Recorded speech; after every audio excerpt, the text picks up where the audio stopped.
that this bill that we are seeking to do here today is simply trying to codify the position as it is and expounded by our judges both in the Eastern Caribbean Appeal Court and in the Privy Council.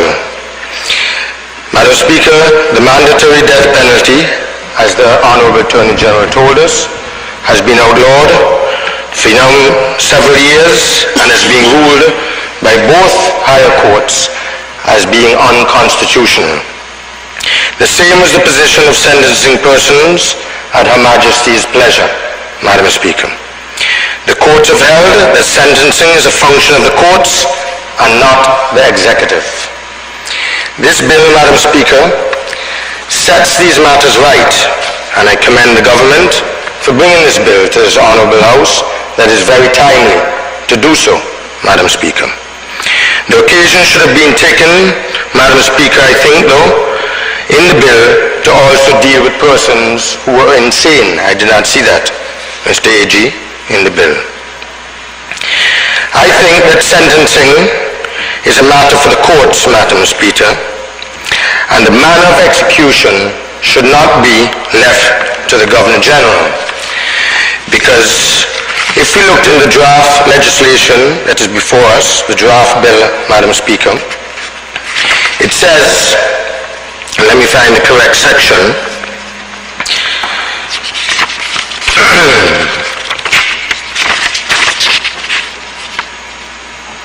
Section 4, Madam Speaker, subsection 7, Mr. AG, and it reads, after the execution of sentence of death in the manner directed by the Governor General,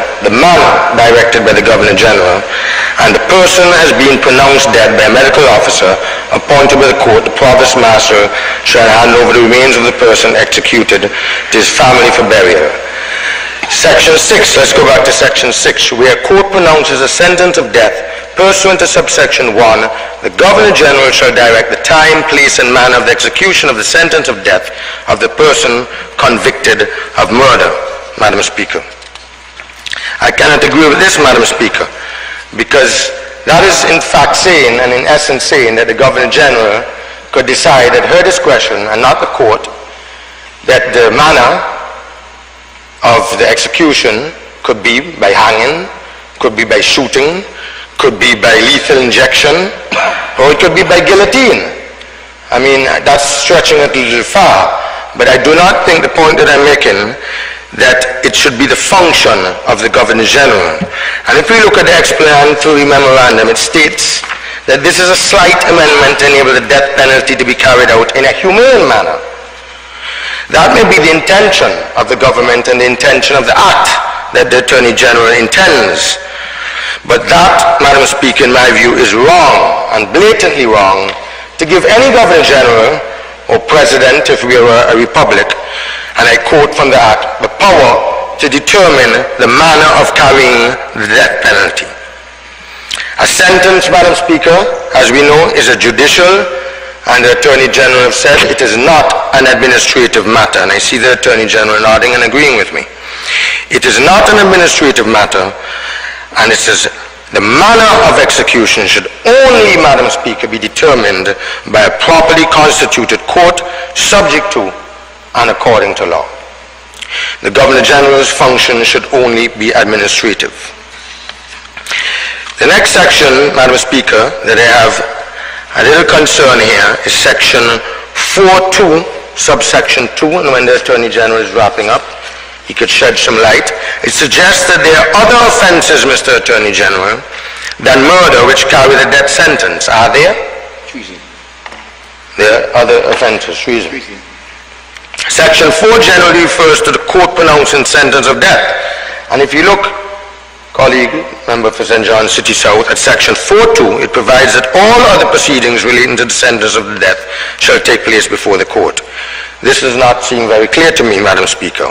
However, and importantly, as I said, it is apparently inconsistent with section 4, subsection 6, which says, where a court pronounces a sentence of death pursuant to subsection, and I just stated that the Governor General shall decide the manner and the time of the conviction.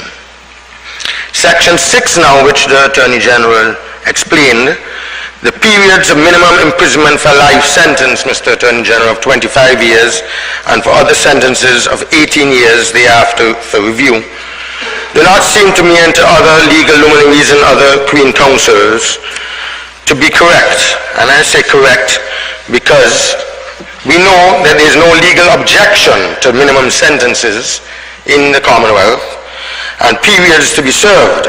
But most lawyers, Madam Speaker, and most courts, especially in the United Kingdom, do not, although they were very popular before, setting in the legislation a time frame of a minimum, as we are doing today, of 18 years and 25 years respectively.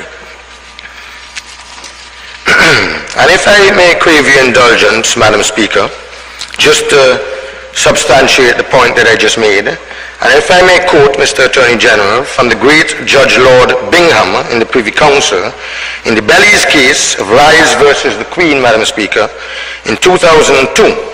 And the point in this comment is that circumstances of murder, Madam Speaker, vary so much that there should be no predetermined sentence such as 25 years before review. And that is only an opinion from this case from Judge Lord Bingham in the Privy Council. Doesn't mean that we have to adopt it. But I'll give for your benefit and for the benefit of the House and the Attorney General for his consideration. And it says, the penalty for murder. Under the common law of England, there was one sentence only which could be judicially pronounced upon a defendant convicted of murder, and that was sentence of death. This simple and undiscriminating rule was introduced into many states now independent, but once colonies of the Crown, just like we were.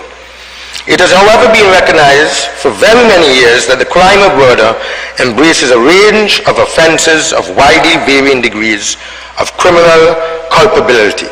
It covers at one extreme the sadistic murder of a child for purposes of sexual gratification, a terrorist atrocity causing multiple deaths, or a contract killing, at the other mercy killing of a loved one suffering unbearable pain in a terminal illness, or killing which results from an excessive response to a perceived threat. All killings which satisfy the definition of murder are by no means equally heinous. The Royal Commission on Capital Punishment, 1949 to 1953, examined a sample of 50 cases and observed in its report in 1953 at page 6, paragraph 21, and I quote there, "Yet there is perhaps no single class of offences that vary so widely, both in character and culpability, as the class comprising those which may fall within the comprehensive common law definition of murder. To illustrate the wide range, we have set out briefly the fact of 50 cases of murder that occurred in England and Wales and Scotland during the 20 years. From this list, we may see the multifarious variety of crimes for which death is the uniform sentence. Convicted persons may be men or they may be women, youths, girls, or hardly older than children. They may be normal, or they may be feeble-minded, neurotic, epileptic, borderline cases, or insane, and in each case, the mentally abnormal may be differently affected by their abnormality. The crime may be human and understandable, calling more for pity than for censure, or brutal and callous to an almost unbelievable degree. It may have occurred so much in the heart of passion as to root out the possibility of premeditation, or it may have been well prepared and carried out in cold blood. The crime may be committed in order to carry out another crime, or in the course of committing it to secure escape after its commission. Murderous intent may be unmistakable, or it may be absent, and death itself may depend on an accident.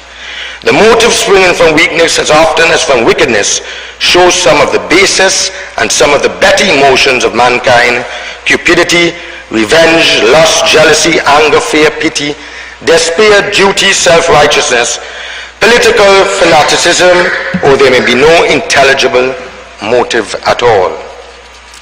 They went on to say, a House of Lords Select Committee on Murder and Life, imprisonment in 1989, observed in paragraph 27, paper 78, section 1, and I quote, "The committee considers murders differ so greatly from each other that it is wrong that they should attract the same punishment. It went on to say, an independent inquiry into the mandatory life sentence for murder sponsored by the Prison Reform Trust and chaired by Lord Lane in 1993 reported at paragraph 21, and I quote, "There's probably no offense in the criminal calendar that varies so widely, both in character and in degree of moral guilt, as to that which falls within the legal definition of murder." End of quote.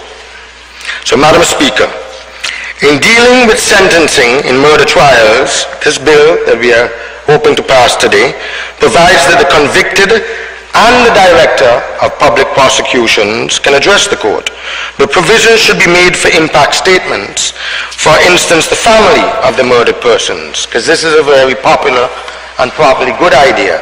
I do note, though, that it says here in section 6, subsection 1A, B, that they consider whether there is any longer necessary for the purpose of deterrence, retribution, rehabilitation, the AG read out that, and in the public interest, that the convicted person should be detained. It goes on to say in subsection 6.2, a review under subsection 1 shall take into account a report submitted by the visiting committee appointed under Rule 3 of the prison rules. But I do not know, Mr. AG, whether that visiting committee would also take into consideration a family or statements by family members of the murdered person, would it?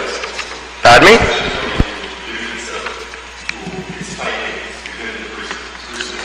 Oh.